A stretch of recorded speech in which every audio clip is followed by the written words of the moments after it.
Hello and welcome to the How To Academy podcast, the bi-weekly show from London's home of big thinking.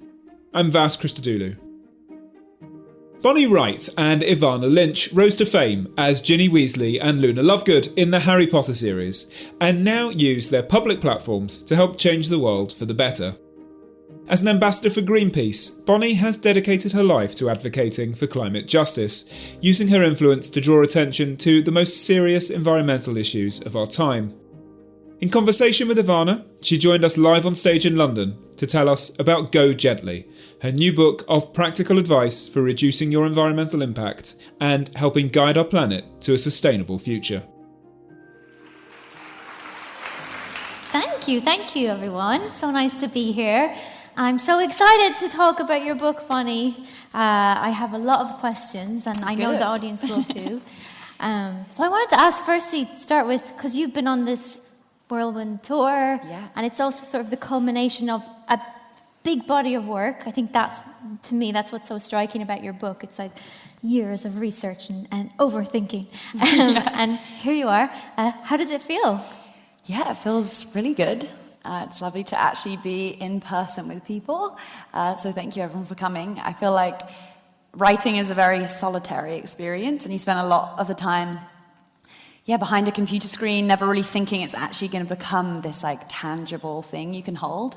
I feel like so many other things like film, while you go see the film, you never actually get to like hold this object that feels really real. So it's been really enjoyable to actually see it as a piece of work that's like manifested in something that not only has my words, but it also has, the different people I collaborated with it, with the photography, the illustrations, and things like that. So it's definitely been like an out-of-body experience still too, to like walk into a bookshop and see a book. Because I never would have thought, like, if someone told me 4 years ago, you're going to have a book out and be an author, I probably wouldn't have believed them. So it's nice to surprise myself. Wow. But it feels good. It feels like now I can like let it go and it can have its own... Is it's going out into the world and it's going on its own journey now.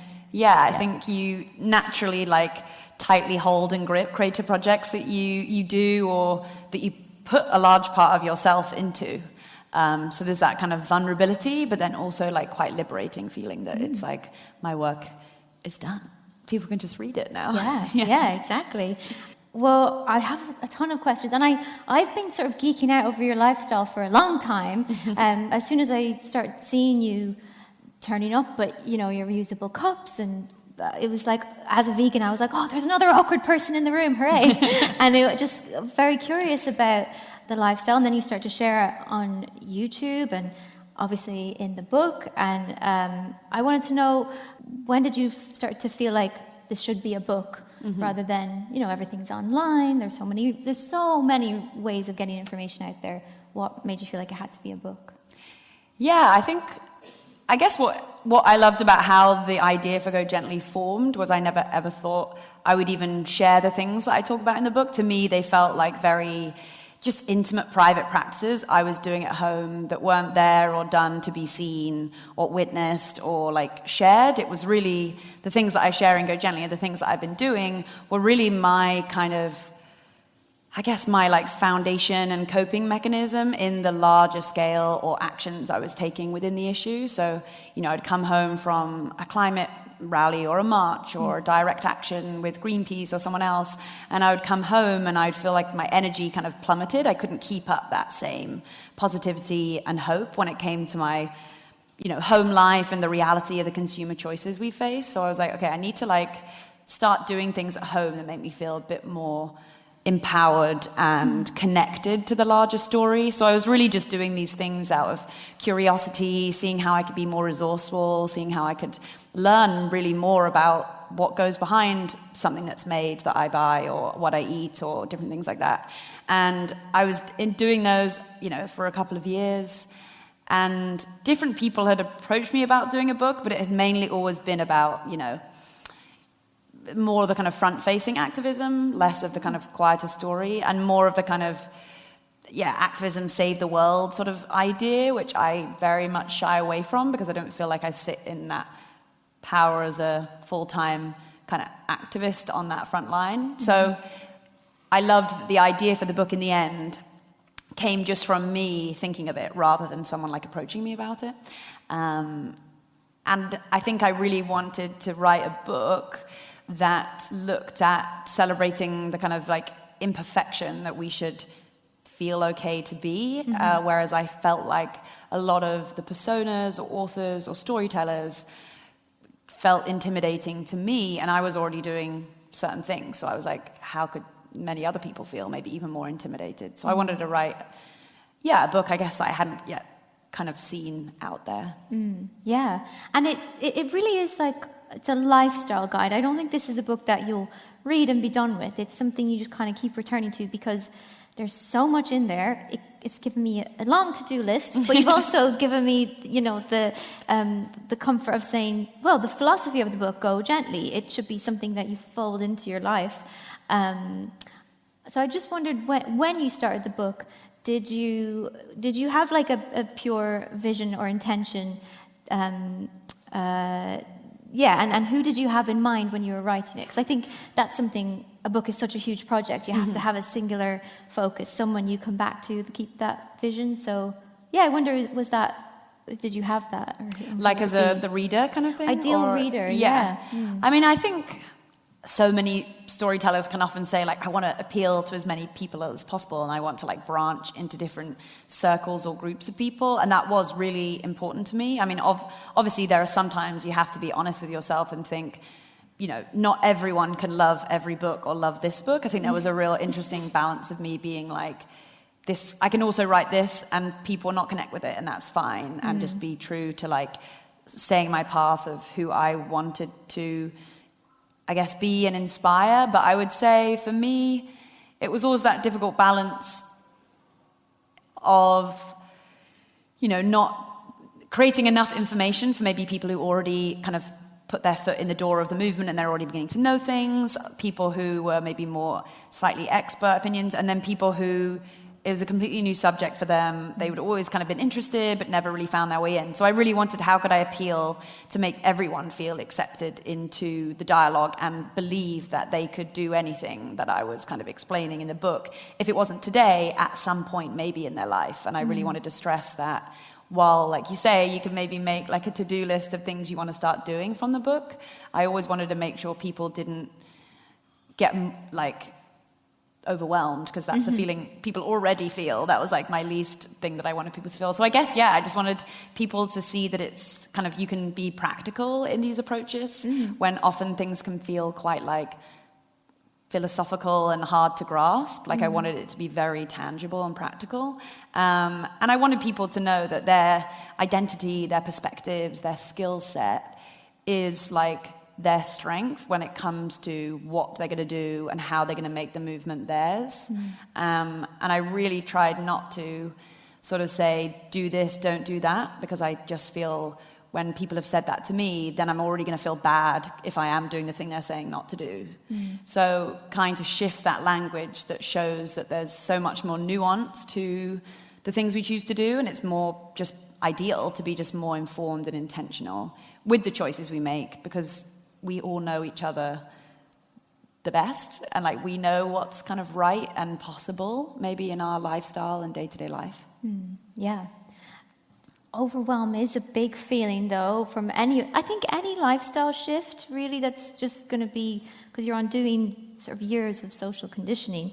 I wondered, like for you in the early days, how did you, because it seems like you're quite grounded and balanced now, you know that you have to look after your mental health and be kind to yourself, but how did you handle it in the early days? And also, because there are parts in your book where it's like you're just figuring out, is this loaf of bread made in a way that I like? And other times you're thinking about policy change and the global movement.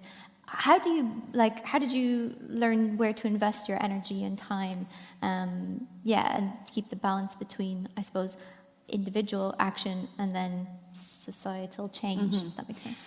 Yeah, I think I always want to admit that like balance is a hard thing. I feel like people can seem like they have a balanced life, but I would totally be the first to admit that there can be always moments where I feel really torn or pulled between the balance and find it hard to, sometimes get in my own head or too focused on my individual action. And then I'm kind of narrowing my kind of sort of perspective. So I think I'm always constantly having to kind of like pull myself out of it if I'm going too far, or if I'm getting too about kind of the big picture and not forgetting that there are individuals. Sometimes even behind the big corporations, there are still individual people doing things. So I think at first, when I kind of became increasingly aware of the issues around the climate crisis, obviously particularly I was mainly very passionate about, single-use plastics and ocean health. When I first started trying to implement changes, it was quite black and white the way I saw things. It was like, eradicate plastic. Like, I need to feel terrible if I touch a piece of, plastic. And then you start feeling just terrible and kind of in this kind of internal turmoil that then you're like, how does this is too much. This is not healthy. And that's really been about the journey that took me to the title of Go Gently, right. And this idea that it isn't sustainable if we bully ourselves into keeping things up, because we will just burn out, and then we might give up entirely because we get so just disheartened and kind of broken down. And I think it's really important that we choose manageable things that we can actually try to, sustain over time, and make sure there's care given to not only ourselves, but care given to like the subject. So yeah, I think it's always a constant battle between the individual and the collective. But I think the best thing I learned was a softening in realizing like I didn't have to do things like perfectly or all day, every day. Like our life from week to week can change. So this book is obviously your vision, but it has many voices. You've kind of drawn from this collective wealth of wisdom from lots of activists and just advocates and scientists, all those kind of people. Was that early on in the process that you realized it was important to have all those voices? And how did you meet all these amazing people? Yeah. I'm just trying to think now, like when that came to be a thought to put those other voices in. I think it was in the kind of when I was like writing the kind of pitch to publishers. I think I, knew as a kind of white privileged person within this topic, I couldn't not talk about very important topics of kind of social justice and climate justice within this issue, and just voice that truth to show that kind of vulnerability. And while I'm the storyteller and author, there are many, many situations and scenarios where I'm the listener, and I'm not necessarily needing to be the person speaking the loudest in a room, and that is deserved more to other people. So for me, those interviews were mainly, honestly, about hoping that for readers, they may see something in one of those interviews that reflects back to them more of themselves, maybe than they saw in my words, and that could inspire their kind of hope and connecting all the dots together. I feel like, I think what you don't get in nonfiction is the ability to like be many different characters, which you can sometimes give in fiction, and you're like, oh, I'll write this character and someone's going to identify with that and someone's going to identify with that. So the interviews in a way are like creating more of a ensemble, I guess, of characters, so that people can see there are so many ways into the movement, and there isn't just the obvious kind of maybe more stereotypical role of the person, with the microphone at the head of stage or in front of the climate rally kind of shouting the loudest. There's actually all these different types of people and personalities. And then in terms of meeting them, a kind of mixture. Some people I had met sort of in person from some actions, like there was a researcher and the executive director of Greenpeace. And then other people that I'd honestly, a lot of those people I'd actually met through social media and connecting with them through kind of Instagram and following each other's work because we had similarities of interests.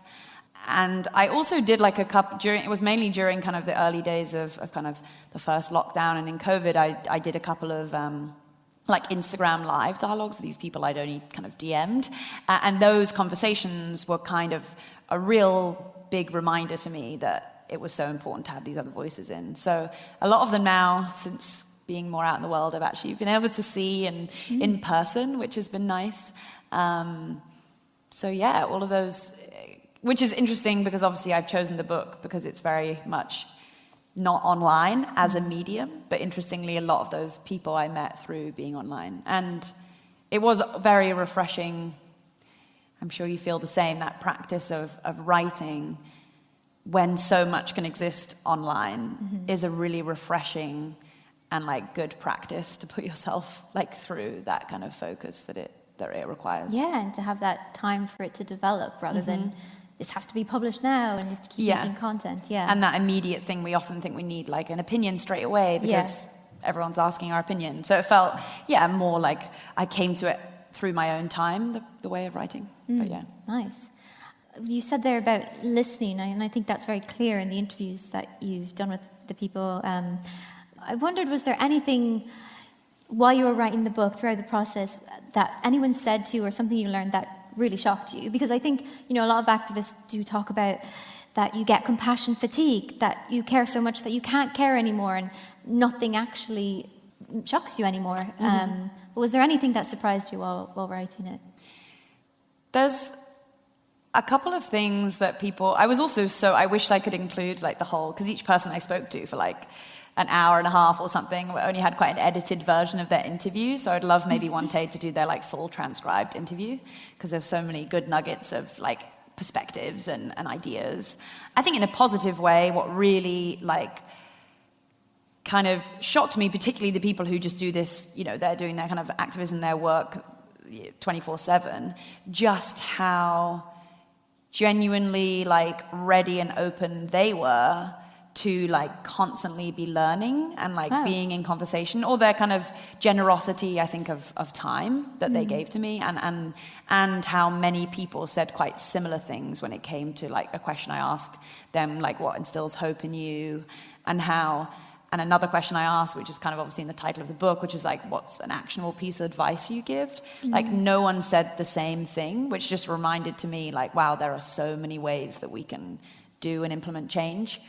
And then another one, which I know you have mentioned, which is in an interview by a guy called Richard Anthony, which talks about like essentially language and how, he particularly uses the example of waste essentially, and how that word has kind of been stripped of its kind of true value. We call it a thing rather than an action. Like, I wasted something, not like, oh, this waste. And basically beginning to try and see something as not like, throwing this water bottle away. It's like, okay, that's glass, which is sand. That lid is metal, that's been mined. The paper, that was a tree. So just beginning to actually see where I was surprised, and just, learning how much language needs to be like, I guess, celebrated more and redefined. I think particularly too when it comes to this issue, when it comes to the misuse of language with greenwashing terms, the way that people kind of make you think you're doing, this is a sustainable product, and you're like, okay, cool, what exactly is sustainable about it? And actually asking those questions and assuming that someone else's definition of sustainability or waste is not necessarily your definition. So I think it made me, in that interview, particularly with him, just catch myself. And I tried to really, after he said that, like, to not say waste that much and see how much it did actually come up as a word and how I was kind of maybe misusing it. It's such a great concept in the book. Do you mind if I share a quote from this? You've articulated it beautifully there, but so he said, stop using the concept of waste as a verb rather than a noun. And you said, the most powerful lesson I've learned from this journey is to reevaluate and to work to eliminate the word waste from my everyday vocabulary. By calling items materials and precious resources waste, we strip them of their value and quickly divorce ourselves from having responsibility to any of them. Like, this has really impacted me. I've been going through my trash at home. I spent last week, actually, I was living on my friend's boat for a few days. And that's an interesting thing, you because probably have to keep it all. You literally pick up your toilet and you have to get rid. And it's just like, wow, we are so disconnected from it. And as you say, it's reframing your thinking to not just say, that's not mine anymore, to take responsibility. But anyway, it has been a perspective shift, and I have to keep catching myself and not saying, that's trash, that's for the bin. I wondered, was there anything else along your journey that was like a big perspective shift, that you see it in a completely different way since becoming a sustainability advocate? I think just even the process of like writing the book, like even though already from the get-go I wanted to be, as the title suggests, and kind of really give care back to like ourselves and help us feel better so we can be more equipped to help others and help the planet. But I feel what was really surprising in the process of writing the book is how much more I softened. And when I look back at first drafts, and I think this was genuinely from having all those conversations with the people I interviewed, you know, going on a few specific site visits for photos in the book, and just the research. I think the deeper you look into anything, the more complex it is. So I was just, the biggest thing I think that I was surprised at is I think how much my voice changed through the writing process. And I think even though that was my intention at the beginning to be soft, how actually quite hard maybe those earlier drafts were, just again going back to this, like, there's no right or wrong, good or bad, like that's just not that black and white, like there's so much more nuance. So, and I think that came from broadening my like perspectives, basically, which sometimes can be frustrating because sometimes we all want to just know what to do and we want to be just tell me what to do. And it's been interesting, like one of the main questions or one of the frequent questions that have come up around the interviews for the book and the promotion I've been doing is people will be like, what is one thing I can be doing? Or what are 5 top things I can be doing? And I always say, like, I hate to give you not an answer you want, but like, I don't think there are 5 top things to do because, or one top thing, because I could mention that to you and you might be like, that doesn't really interest me. I don't want to do that. So then you may not do anything. Whereas my idea for the book is this idea that like, you will find your unique thing through maybe something you like to do, you have a, you know, skill for, and you make your top 5 things. Because I feel like I had been alienated in the past from other people who gave me this kind of strict kind of bullet points that didn't quite fit with my life or what I was interested in. Yeah, too prescriptive, I suppose. Yeah, and I think that changed again through the writing process. I tried to be less so, but still give that balance, like still not say anything and be like, do whatever you want, because that wouldn't be a very useful book, but not being like, do this, this, and this, and like, you should feel bad if you're not. You've given people plenty to do, don't worry. It's quite specific, you're fine. Actually, that was a question I had, because when I was reading it, I did at points have to go, I need a minute, you know, because it was a lot. You pick up your toothbrush and you've got a dozen questions, every little thing. I wondered, like, do you have any advice for readers who, when they're reading this book, like, what is sort of a measure of success? Do you say, set yourself, you know, 2 things to do every week, or, because it can easily turn into obsessive perfectionism. Yeah, for sure, which then kind of, like we said, like distracts you from the bigger picture, which can be about these larger shifts that need to happen, like changes in policy or, you know, putting pressure on corporations and governments and to make better choices. So often too, when I get too stuck on the individual, I'm like, okay, let's bring this back out to perspective. Like maybe that's actually quite minor in the bigger picture. And then other days I'm like, no, this is really important and big. So I think a measure of success is difficult, but I think I would say it's a feeling more than like I've did this, like tick. It's more this feeling, I think, of feeling like there's some ownership over choices you've made, and they've actually, you can see like whether that's just feeling happy from that action you've taken, or even I remember when I first started like really trying to use less packaged foods, or, you know, compost my food scraps and organic waste, just literally taking out like a smaller bag less often of rubbish. I was like, that is literally a physical reduction I have seen, and I'm taking less out. And you kind of you're not hoping to do it, you just see it one day and it's like, oh wow, that actually manifested as something I can see. Whereas other things you'll never see the impact, right? They're just, you have to believe and trust in them. I mean, in the book I suggest and used an idea called a habit tracker. So like, say you could decide, you know, in a month you're going to choose 3 things you're going to implement, whether that's, you know, always remember my reusables, or, you know, take my own lunch to work, or whatever it could be. And you put that in there and you basically just tally off the days that you managed to do that. Not because it's like you need to get every day to succeed, but you can just see your patterns. And I think seeing and witnessing and being more aware of your patterns, or like you say, you know, actually having to I don't know, if you go camping or you're in a car for a while, you're having to hold onto your rubbish, so you're actually seeing it. And that's information, like that can help you to be like, oh wow, I actually hadn't stopped to think. I'm not able to do that habit thing that I wanted to shift because it doesn't work so well when I'm busy, or it doesn't work so well when I have a long day at work, or it's all feedback and information. And that to me felt like success, where I felt like there was more clarity in my practices and habits, where sometimes everything can kind of feel like a noise and you don't know what's what. And that felt helpful to me, that feedback, essentially, and being honest with myself in that feedback. Yeah, nice. Hello, it's Vas here. As you gear up for the autumn, you need the right people on your team to help your small business fire on all cylinders. LinkedIn Jobs is here to make it easier to find the people you want to talk to faster and for free. Create a free job post in minutes on LinkedIn Jobs to reach your network and beyond to the world's largest professional network of over 810 million people. Then, add your job and the purple #hiring frame to your LinkedIn profile to spread the word that you're hiring, so your network can help you find the right people to hire. Simple tools like screening questions make it easy to focus on candidates with just the right skills and experience, so you can quickly prioritise who you'd like to interview and hire. It's why small businesses rate LinkedIn Jobs #1 in delivering quality hires versus leading competitors.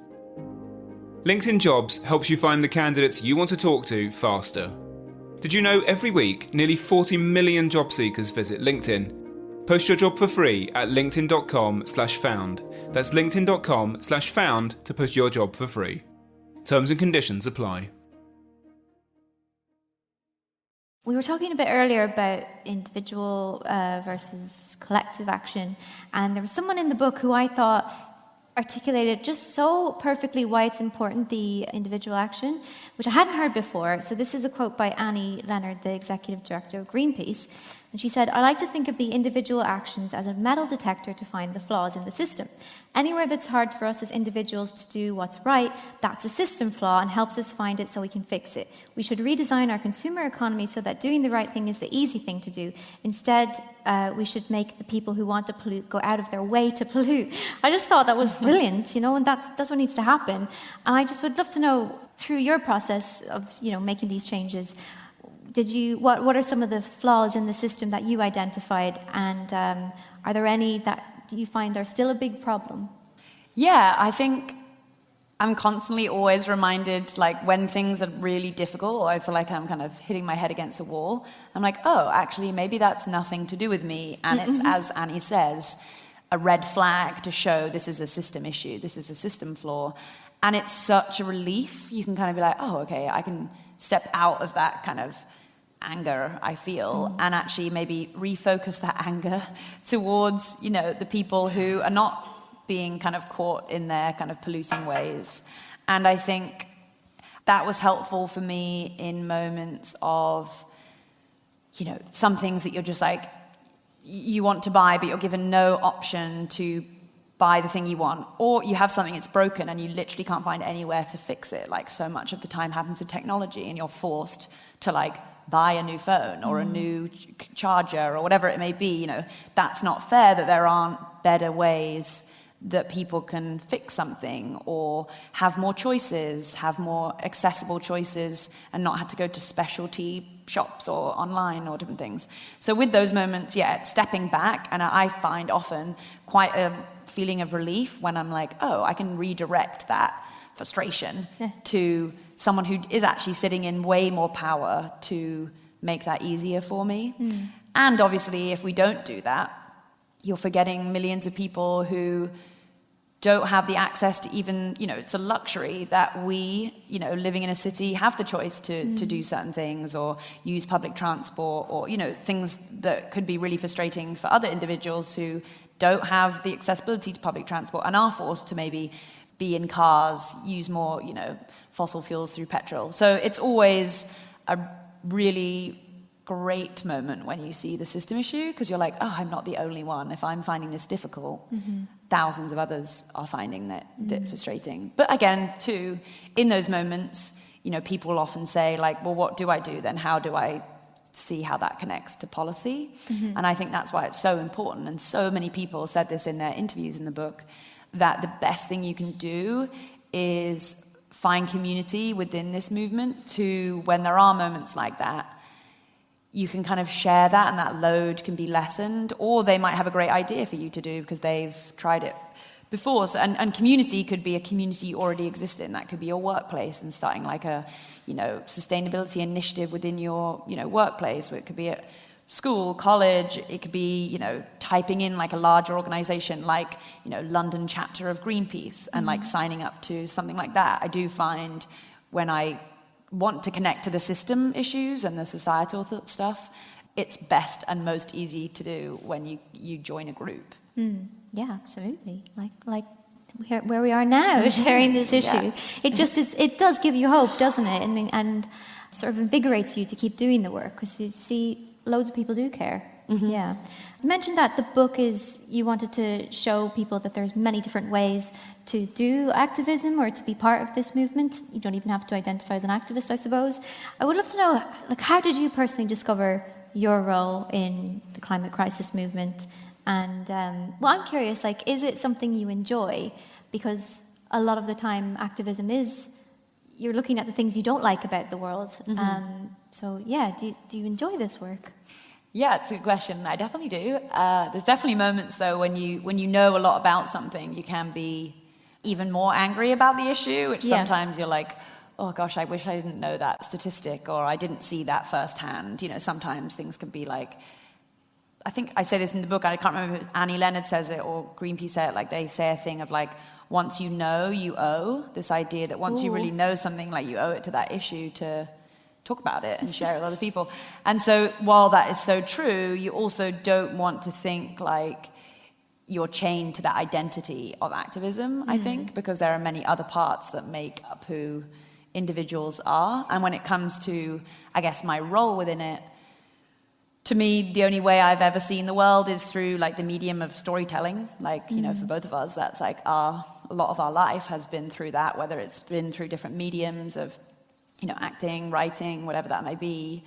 That's kind of how I like see my lens, I guess, is like listening, kind of thinking about it, ruminating on it, and kind of making sense of it for me personally by writing it down, making a film. Obviously, the last thing is the audience and the reader, but there's also like a part of me that like I help to kind of comprehend the world, through writing and through storytelling. And I think that was always clear that was my role, I guess, was that kind of listening to people and giving platform to their issue or their perspective through not only obviously the medium of wanting to tell the story through a book or a film, but also the understanding, and this is like something we've both spoken about, like, but the platform in which that we have to obviously be able to amplify that message to a lot of people isn't something that was like, oh, I should do this, I should tell everyone. It's like, I'm passionate and I'm just going to tell people, and it happens to be that's quite a lot of people. Yeah, but you're all here, so you're going to listen. But it came that way around, it's like something that I'm passionate about, and like it must be that same feeling for you. That's who you are. You're not going to like quieten that part of you when you care about an issue and sharing that with other people. Yeah. Sometimes I feel that. Sometimes I feel like, oh, this is all, it's pressure. And the way people do say, you've got a platform, like it's that balance of, you don't want to fall into a trap of just saying things to have something to say. Yeah, and knowing moments where like, okay, I do feel something, but I can just keep it to myself or chat to my friend about it. Knowing when to like, the whole world doesn't need to hear that, or also like giving the stage to someone else through that platform or whatever that may be. There's a lovely part of your book towards the end of the book where you talk about readers finding their part of the movement, and I think this is such an important topic because I think the activists tend to be the ones people notice because they're the loudest ones, they're the most confident ones, and they're so important. But we also need healers and teachers and all that kind of thing. Could you share some of your ideas on how people can find their role in this?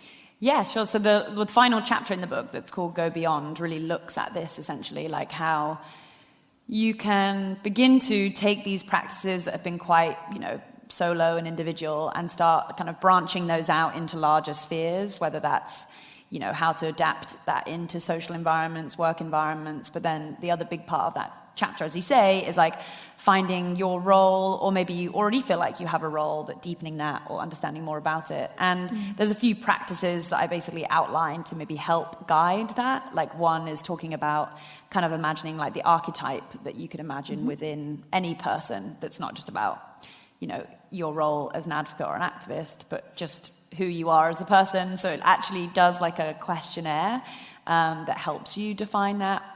So obviously those roles could be the storyteller, it could be the organizer, it could be the caretaker, it could be, every movement or organization or charity might need the accountant, the lawyer, the nurse, the driver. All those different roles are needed, and they might not be as obvious as the ones I just kind of suggested.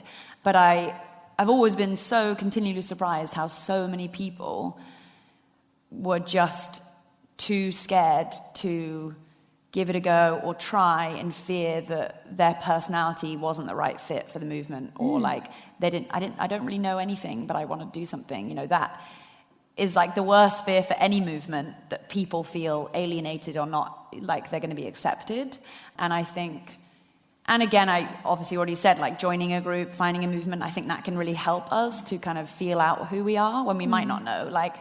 And the first group you join might not be the right one, but that might lead you to the next. Or the first role you do as a volunteer might not be the right fit, but it's helped you to feel that you've, started that first step.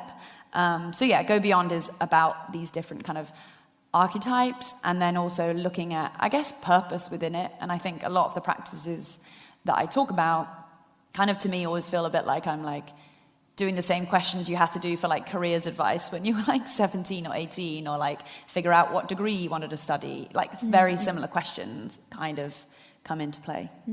Yeah. I would love to talk about your writing process, because, we're in a room full of readers. I'm sure there are people who want to write books of their own.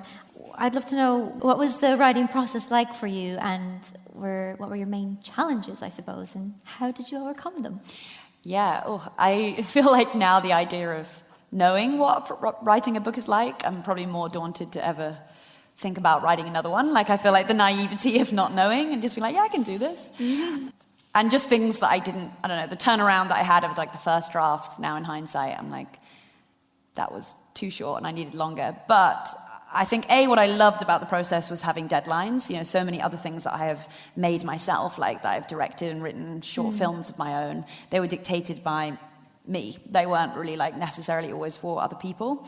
So I loved the deadlines of things. At first, it took me like a few months to even put anything on the page, and I was like, wow, I'm really eating into my time, and I still haven't like written anything down. But during that time, what was really important for me, I think, in that time, was like really understanding what the voice was before beginning to write.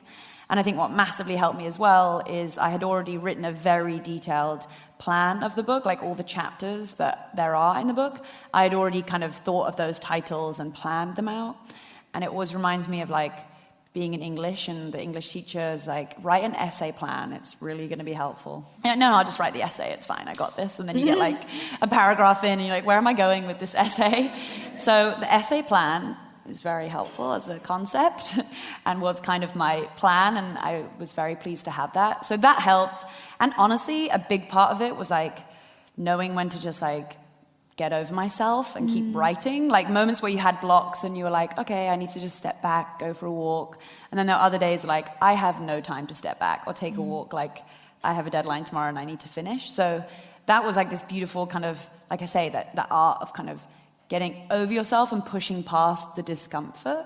And how on the other side, those felt like the biggest wins to me, those like really difficult days where I got past it, when everything just felt like a mess that I was writing. And then there would just be like one sentence that felt like, there was some clarity in that. They felt like the days that made me keep kind of going. But I don't know, I think everyone has like a different, like weird and wonderful way that they write that's probably uniquely like different as well, probably to the subject matter. Like for me, I always knew I could dip back into some research, or I could kind of move to a different chapter, like, because it wasn't linear necessarily. I did have the freedom to move around chapters. And there were a couple, like the hardest chapters to write were Go Learn, the first chapter, and Go Shop. Really? They were the two hardest ones because they're so complex and huge. Where the other more anecdotal, sort of like practical fun ones were like, I'd always go to those. I'm like, no, you shouldn't be right. You should be doing the difficult one. Why are you still in this chapter? Yeah. But yeah, I don't know how, as well, I'd love to hear how you found that process and how it must be uniquely different for each of us, like how that felt, or maybe similarities. The actual getting it written. Just getting it written, and that kind of like, that very intimate relationship you're having with yourself and like the page.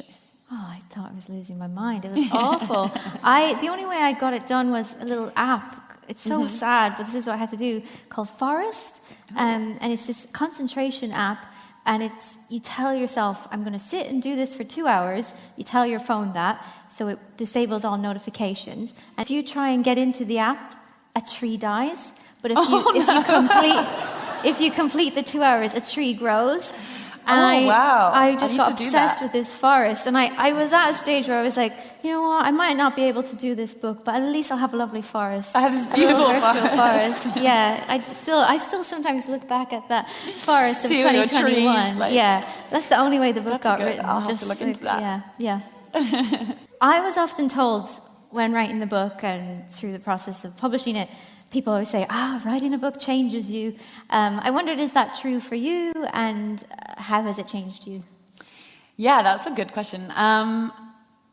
Kind of, I guess, mentioned it a little bit, like that kind of the further softening I felt that took place in the writing process, and how more hyper-aware I became of language. I think particularly when you're talking about a very heavy topic, but you're also looking at like the hope and the possibility, that continual balance of not belittling how very important and urgent this crisis is, and finding it like a lovely growth of like, I guess, that nuance and that balance of not shying away from being direct and forceful in something that I'm very passionate about and can be quite sometimes angry about when I hear and about kind of scary truths of it. And then also knowing that like the soft kind of loving kind of compassion of myself can exist simultaneously with those two things was kind of a nice feeling to like see happen. And I think a lot of that came in the editing process and being quite like clear on, I think just the I guess choice of words basically, and the intention of things, like feeling like it became more clear and specific for me. And it abled, like, there was like a loosening of the grip somehow on the topic and like how I wanted to inspire people. I kind of like hope that it's like allowed for people to see more ways in, and it being less like an intense block of text that they can't sort of like see themselves between the lines. Like, I think there was kind of like a loosening, unraveling, I guess. And I think because it's so much work and you're pouring so much of yourself into it, you can't not like unravel. Like that kind of vulnerability in it is like quite cathartic, I guess. Like any process like is, I guess. I don't know. But I think now having it actually done, I can begin to like think of the changes that it's now I'm like come up for air. Yeah, exactly. I guess.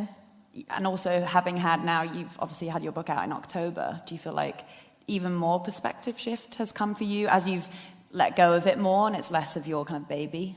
Yeah, I don't know if you have that thing. I have a weird sort of relationship with anything that's sort of my past art. I immediately go, ugh, where did you come from? That's why I should never be a mother, you know? I just can't. Something I think about. I do kind of go, all right, done. But I'm happy with, do you know, my book, we haven't been talking about it, but my book is very different, of course. It's like personal memoir.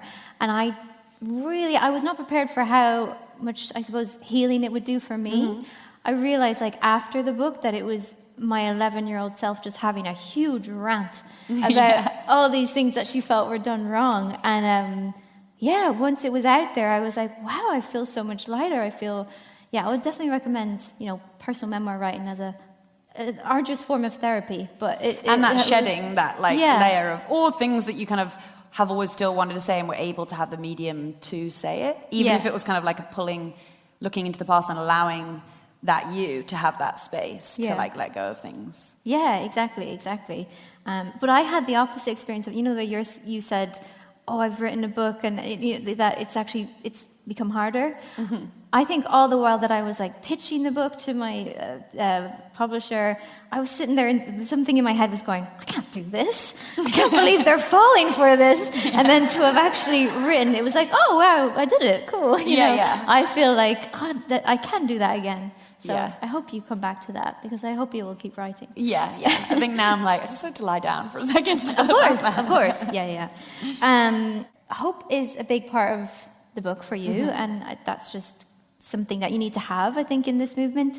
And you asked everyone in the book what instills hope in them. So I would love to ask you that question. Yeah, that's a good one. I feel like all the dialogues I had were like the hopeful lifeline to me when I was writing the book, like knowing I had a chat with these people and a conversation, like every conversation I had with them made me that day be all the more excited to go back to my writing.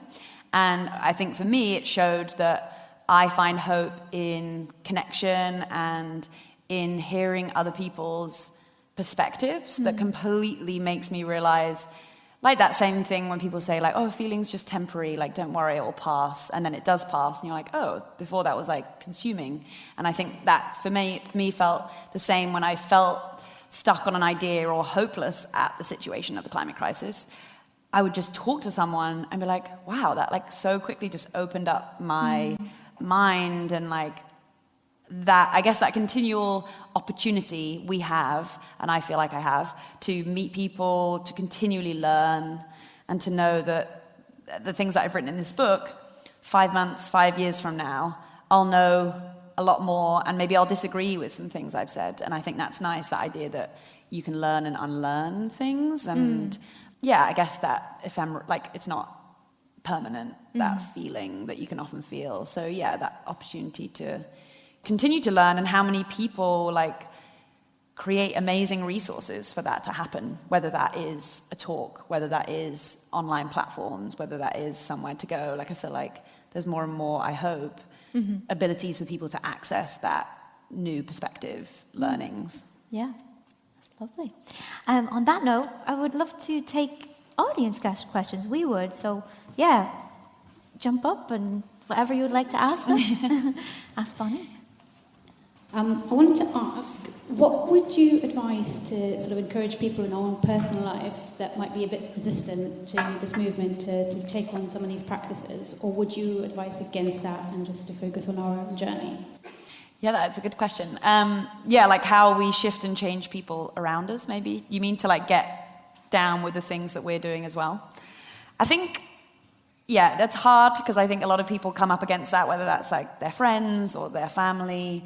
I always think it's better to continue in what you're doing and know that sometimes without even knowing it, you will create influence. And sometimes we can't see that happen, that like ripple effect. And I think if we sit in those actions and look joyous and like we love doing them, then that can be infectious to other people. I've always found personally, I'm not that good at being inspired if someone guilts me into doing it or tells me like, you know, they sit on some higher ground because they've kind of discovered this, you know, new sustainable shift, and never assume, I think, that people aren't doing something, even if you can't see it out in the open.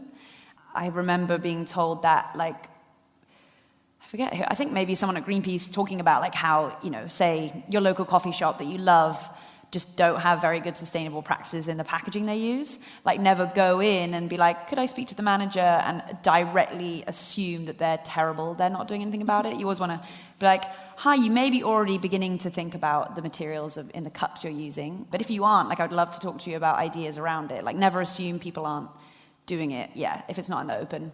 And I think just stick doing what what you're doing, and not try and think that the responsibility is on you to change that person, because you might find that a very troublesome, hard battle against yourself. Yeah, I hope that answers your question. Thanks. Hi, I'm Lottie, and I'm annoying because I have two questions. First of all, when you were little, Bonnie, where did your interest initially come from for sustainability? And then second, sometimes being sustainable is easy, or cheap, such as buying second-hand. But when it comes to things like local produce, it can be so much more expensive than buying food that comes from far away. So what's your thought on that, and what do you suggest people do? Yeah, sure. First question about being kind of drawn to sustainability. I guess for me, I mean, a main reason that I got into caring about single-use plastics is because I love the seaside, I love coastal environments, and I found so much joy from those places. So it was being in those places that I was seeing firsthand, like plastic pollution.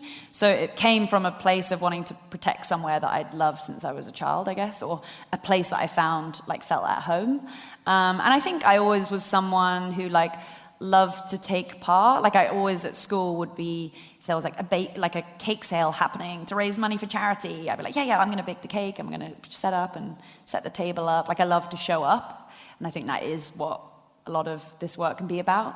And then your second question, yeah, I agree. Yeah, some choices around these issues can actually, be more affordable, and others can be expensive and inaccessible. And I think that goes back to this idea of, like, where there's a system problem, like, that is not right. That local produce that's come from less far away is more expensive because we should be being given the better option to invest in our local economy and farmers and things like that. And I think, knowing not to bully ourselves into thinking I'm doing the worst choice, making the worst choice, and knowing maybe how could you find a campaign or an organization that looks at the affordability of healthy local food. So that constant shift of compromise. I think a lot of consumer choices is often about compromise, being like, okay, I was able to buy that thing secondhand, that's great. Today, I have to buy these bananas that came from Costa Rica. Like, that is okay. Like, seeing and knowing that things can change, or like one week you did really well and the next week you feel like those habits kind of crumbled a bit. I think knowing that that's okay and finding compromise in consumer choices, or going to the supermarket and asking them questions like, why are these more expensive than this option? Hi. First of all, congratulations on your wedding and the book and everything. But my question was kind of a little bit of a variation of the previous one, which was around, obviously, as you know, there is a really dire cost of living crisis in this country, in the US where we live, and not to say anything really of the developing world. And so I think it is obviously kind of at this point really trying to say that the poor are really the most affected by the environmental crisis. But also they are the least able to really make sustainable choices, I feel, mostly because of the cost that is involved. So what would you say is a way of mobilizing millions upon millions of people who are really standing to benefit from improving the environmental state of the world, but are the least able to do so without obviously pressuring them even further? Thanks. Yeah, sure. I mean, I definitely feel like I'm probably not the best expert to give you a full, deep answer to that, but I would say, from what I understand, obviously going back to policy, like if policy is in place that makes there be certain kind of better accessibility around, food or transport that is affordable, or all these different things that is about how do you help mobilize people so that is the easier option to make the kind of better choice. And I do genuinely think that comes down to like putting our energy back into democracy so that people who are less fortunate are able to make those choices, and to allow everyone into that idea. So it could be not just the person's their inability to access something is to do with, their financial situation, but also maybe to do with their physical ability or mental ability to participate in these systems that are existing and great, but they're not necessarily designed for everyone. And I think also a really important thing, which I kind of mention in the book, is a lot of the things that, and I can only talk about the kind of things that I talk about in this book, but aren't necessarily these new ideas. They aren't necessarily about buying new sustainable products. It's actually more about how do we look to our past and generations, only maybe 2 or 3 before mine, that were already doing things that were more resourceful, and not out of necessarily privilege, but more out of just the reality of their life. They weren't thinking they needed the next new phone or the next kind of thing. They would fix things, they would make things themselves.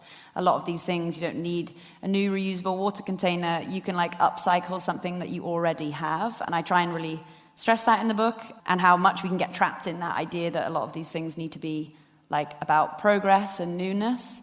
And there are so many cultures who have brilliant practices like this, and they've been maybe better at like skill sharing them.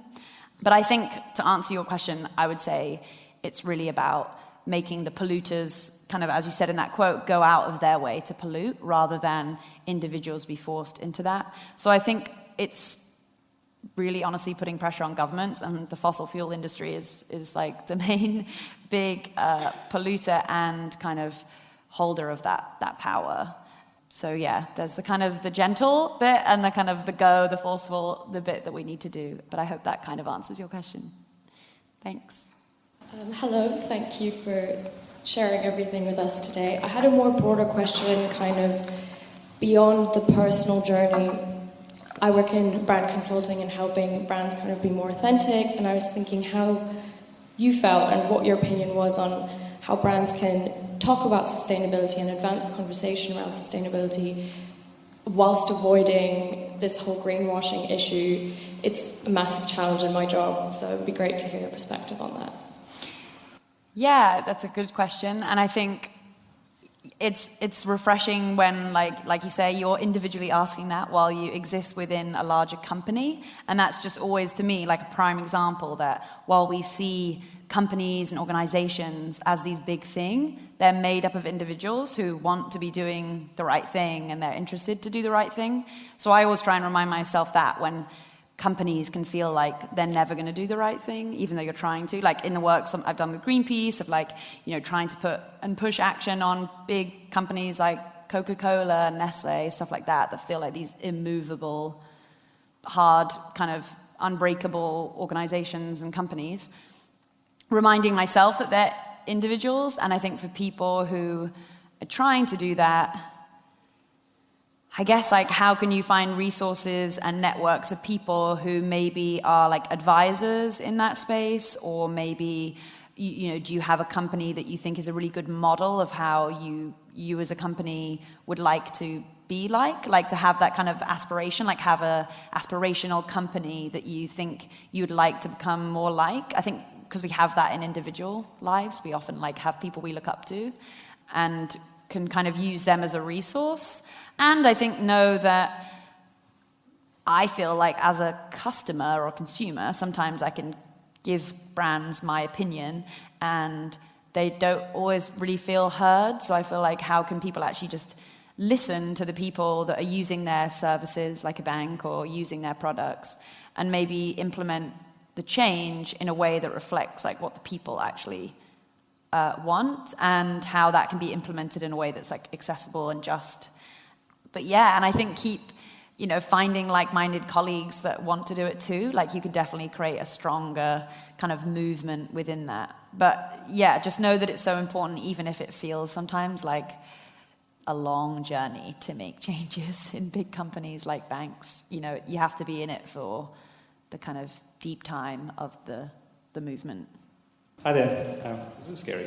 Firstly, thank you so much. That was so fascinating and insightful. I have a question around one of the themes that you brought up between individual and systematic forces. And I want to ask about systematic forces, because my question is, how do we influence governments to take collective responsibility? I know with the pandemic, we were so quick to lock up the walls and, you know, put on red lists and do all kinds of things like that and hoard vaccines. How do we avoid that kind of reaction for this global issue? Because you can't put up walls, carbon will just come right on over.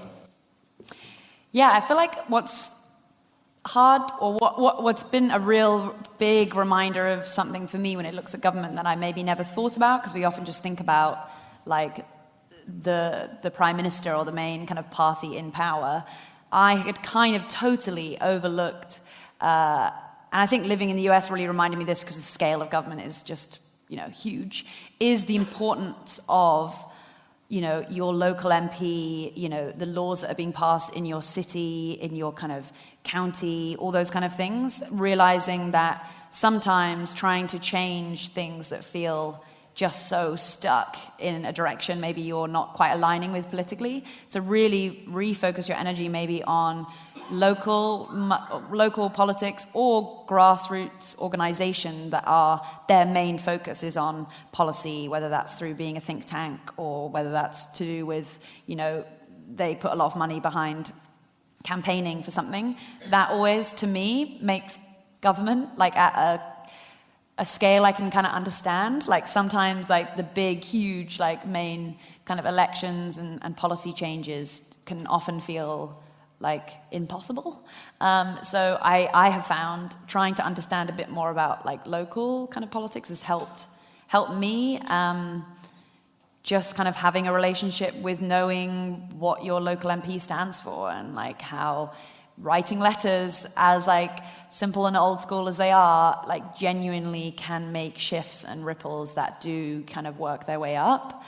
And I think right now we're living in a kind of strange era where like there feels like these antiquated kind of gatekeepers of a lot of these positions of power. And I feel like I often have to like be like patient and hopeful that, a new kind of generation of people will begin to step up into those roles if we begin to familiarize ourselves with who those potential new local kind of people could be, that we could begin to try shift up into more like larger, positions of power within government. So yeah, I hope that answers your question. Thanks.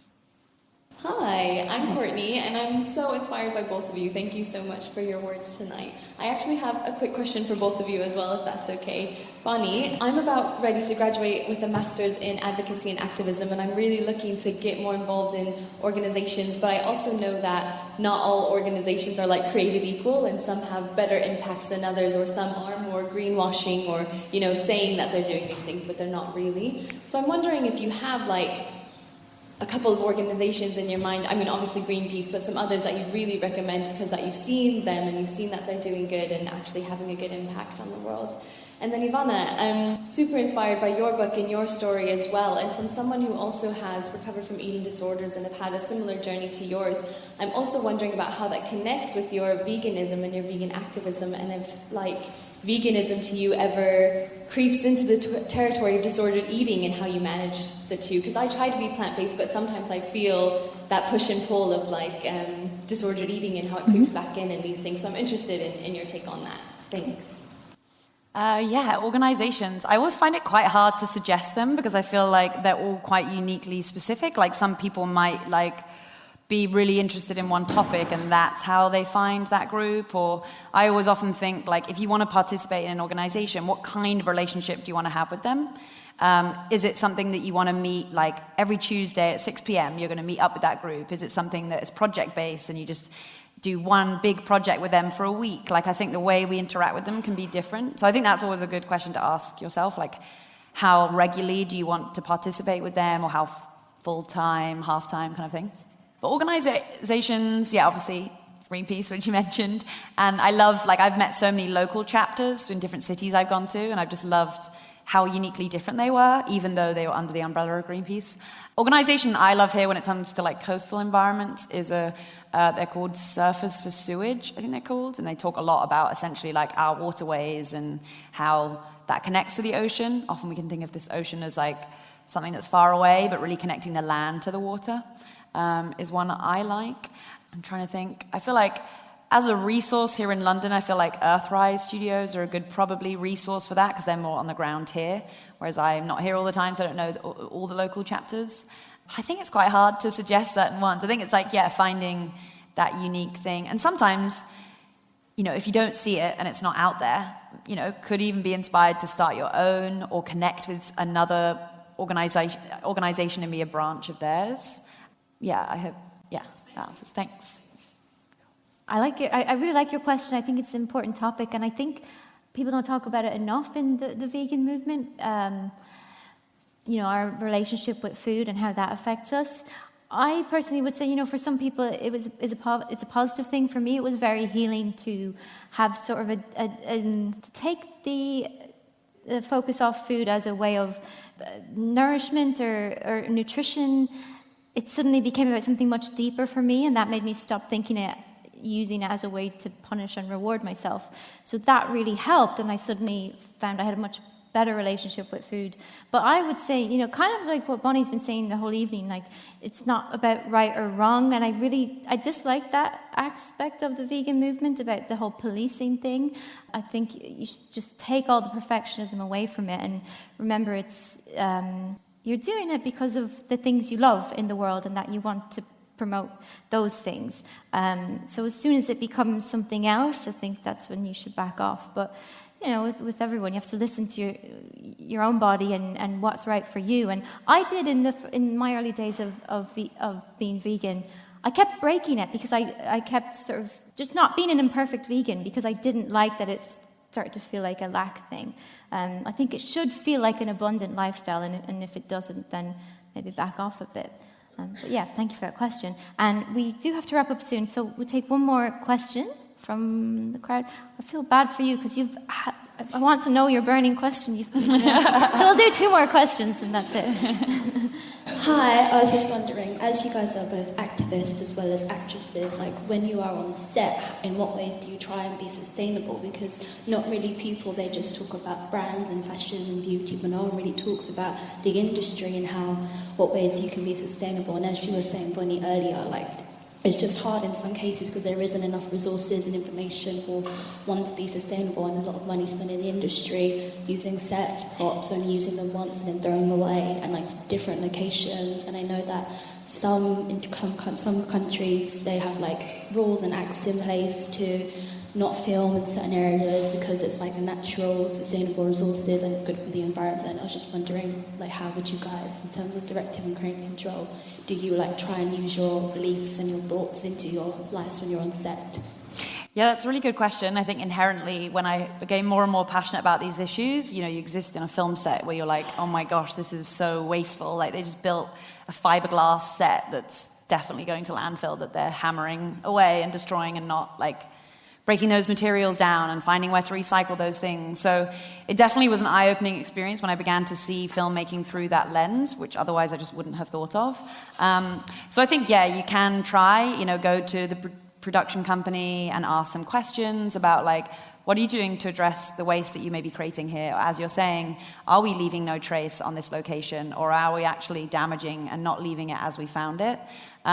So definitely not being afraid to ask the questions. I think at first I was kind of terrified to like suggest little old me, like, hey, I have some ideas, maybe you should think about it.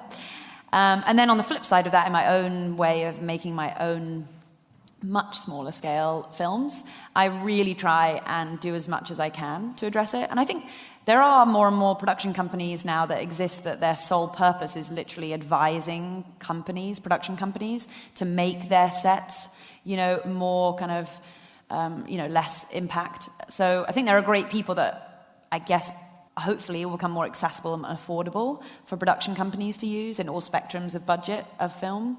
And I think the beauty of, like, you create these make-believe worlds as you get the joy of doing on film sets, and how can you like see that as an opportunity to be resourceful and creative and not think you've got to like make new things all the time. And I think that could be quite fun and challenging for costume designers and set designers to maybe like bring that kind of resourceful, like upcycling mentality to their creativity.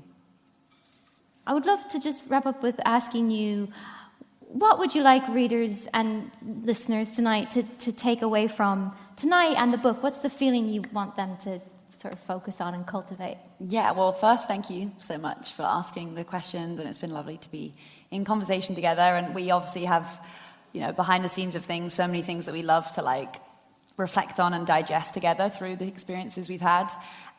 So for me, I guess my main aim would be for people to, I hope, not read the book and sit on the ideas and not do anything. My idea, I hope, is that people feel inspired that they are enough and that their voice matters and their ideas matter, and that the movement needs all of us to show up, some days more strongly than others, and that can change and flow, and our capacity to do these things can change. as our lives do. So I just hope that people, feel inspired.